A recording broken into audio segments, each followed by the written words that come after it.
नमस्कार दर्शकों, मैं जितेंद्र गुप्ता। आप देख रहे हैं स्टार सिटी न्यूज़। मैं इस वक्त मौजूद हूँ कोंडली विधानसभा में। हमारे साथ आम आदमी पार्टी के यूथ विंग अध्यक्ष हैं सचिन सिंह जी। सचिन जी, आपका स्वागत है। सर, आपका जो राजनीतिक में जुड़ाव हुआ जो आपका आम आदमी पार्टी में, कितने वर्षों से जुड़ा हुआ आपका? जी, मुझे 7-8 साल हो चुके हैं। जब ये पार्टी स्थापित हुई थी उस समय से मैं जुड़ा हुआ हूँ पार्टी से। पहले बतौर बूथ लेवल से स्टार्ट किया था, फिर लगातार 2013 का जो विधानसभा चुनाव हुआ उसमें भी हमारे यूथ की बहुत अच्छी भूमिका रही थी। उस चुनाव में जब हमारी 28 सीटें आई थी, उसके बाद 2014 का लोकसभा चुनाव लड़ा हमने, जिसमें राजमोहन गांधी जी थे, पूर्वी दिल्ली से प्रत्याशी थे, उनके साथ हमने काम किया। फिर यूथ विंग का गठन हुआ 2015 विधानसभा चुनाव से पहले। उस समय मैं यूथ विंग का वार्ड अध्यक्ष था, और जो कल्याणपुरी से हमारे पार्षद हैं बंटी गौतम, उस समय वो विधानसभा अध्यक्ष थे, और अंकुश नारंग जी दिल्ली प्रदेश अध्यक्ष थे।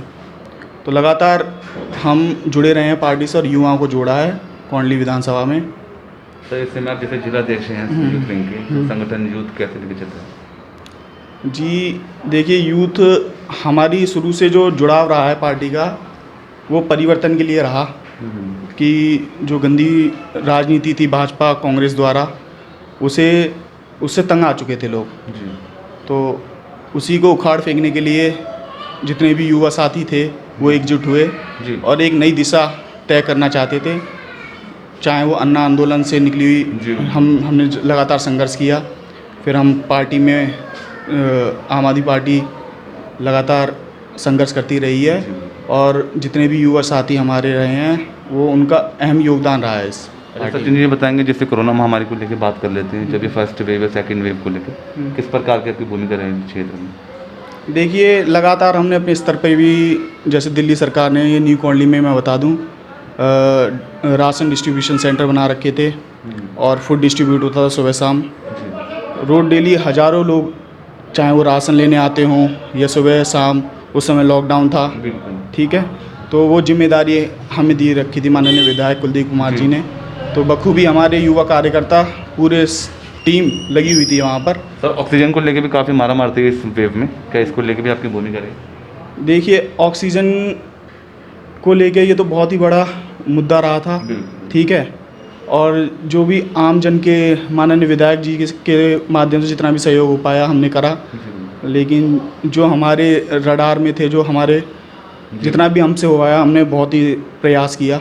अच्छा, मिशन 2022 एमसीडी चुनाव को लेकर बात करते हैं सर। 15 साल जैसे कि एमसीडी भाजपा शासित में है, इस बार क्या लगता है आम आदमी पार्टी के कितने चांस हैं, क्या चैलेंजेस रहेंगे इस बार?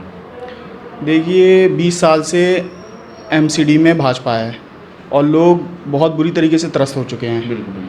अब इस कोरोना महामारी में इनके जितने भी भाजपा के पार्षद थे वो नदारद रहे। अच्छा। जबकि उन्हें ज़मीन पे होना चाहिए था, चाहे वो सैनिटाइजेशन करना हो या कुछ भी, लेकिन हमने अपने स्तर पर जितना हो सकता था हमने किया।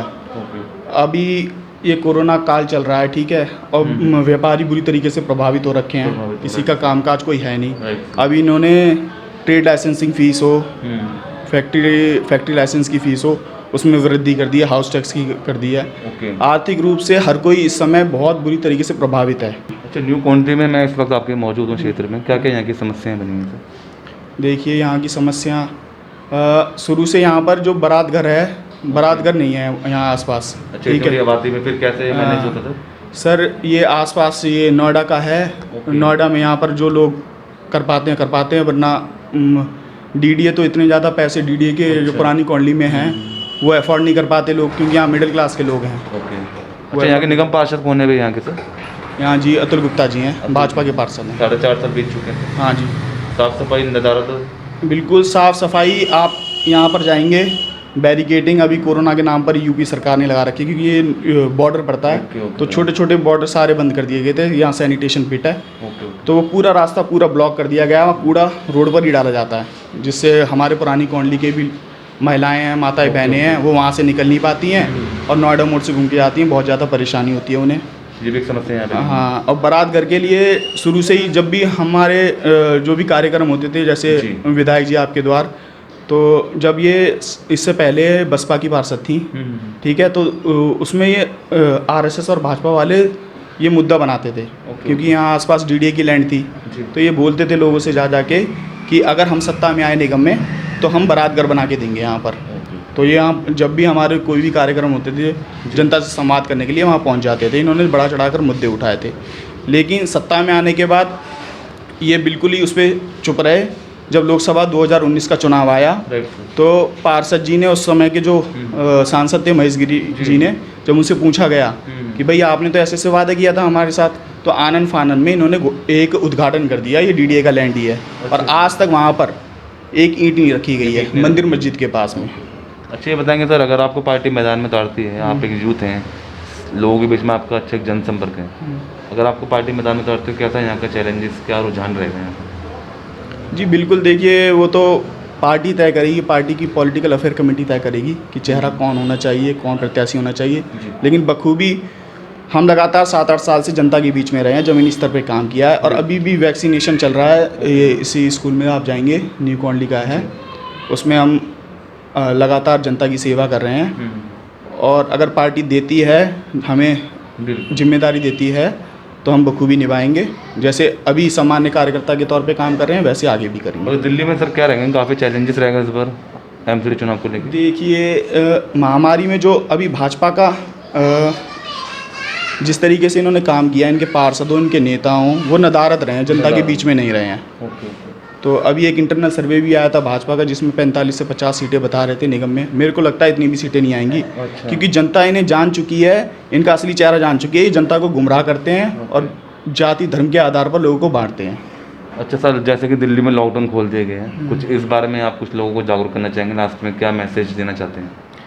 मैं यही कहूँगा, अभी जिस तरीके से प्रेडिक्ट किया जा रहा है, जो तमाम संस्थाएँ हैं, मेडिकल हैं, उन्होंने एम्स हों, चाहे इंडियन मेडिकल एसोसिएशन हो, जिस तरीके से आगाह कर रहे हैं कि थर्ड वेव के लिए, तो मैं उनसे यही करूँगा कि जितनी SOPs हों उन्हें फॉलो किया जाए।